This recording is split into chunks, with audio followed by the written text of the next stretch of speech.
নমে বিদুসুরা গণা প্রভং মহর্ষ অহমাদিহি দেবানাং মহর্ষিণাঞ্চ সর্বস।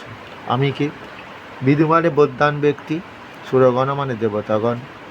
আমার প্রভাব তারা জানে না, অর্থাৎ দেবতা মহর্ষিগণের আদি আমি। যো মম যমনাদিঞ্চ বৃত্তি লোকমহেশ্বরম অসংমূরস মর্তেষু সর্বপাপৈ প্রমুচ্যতে। যদি কেউ ভাবে আমি তিলকের ঈশ্বর কৃষ্ণ, আমার দ্বারাই সমস্ত কিছু পরিচালিত হয়, তাহলে সেই সকল ভক্তরা পাপমুক্ত হয়ে আমাকেই লাভ করে। বুদ্ধি জ্ঞান ম সংমোহ ক্ষমা সত্যং দম সম সুখং দুঃখং ভাব ভাব ভয়ং চ ভয়মেব চ।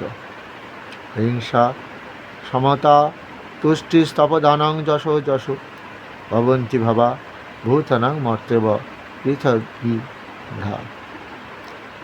মহর্ষয় সপ্ত পূর্বে চত্বার মানবস্তত মদ্ভাবা মানসা জাতা যেষাং লোক ইমা প্রজা। এতাং বিভূতিং যোগং চমমজ ব্যতীত স্বাভাবিকম্পেন যোগন যুজ্যতে নাত্র সংশয়।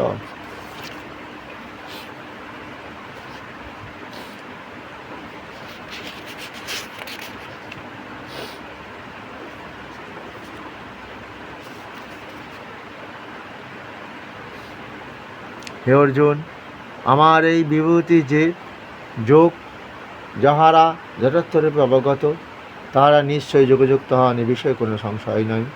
আমি সকলের সৃষ্টিকর্তা কৃষ্ণ, আমার থেকেই সমস্ত কিছু অপবর্তিত হয়। এইসব বুঝিয়া জ্ঞানীরা ভাব সন্তোষ সহকারে আমারই অর্চনা করেন। যাহারা মন প্রাণ আমাতেই দিয়েছে এবং পরস্পরের মধ্যে আমার প্রসঙ্গ আলোচনা করে, তাহারা তুষ্ট আনন্দে শান্তি লাভ করে। যেসব ভক্তরা সর্বদা আমাতে মন রাখিয়া আমারই ভজনা করেন, আমি সেই সব ব্যক্তিকে বুদ্ধিযোগ প্রদান করি, যাহাতে তারা আমাকে সহজে পান।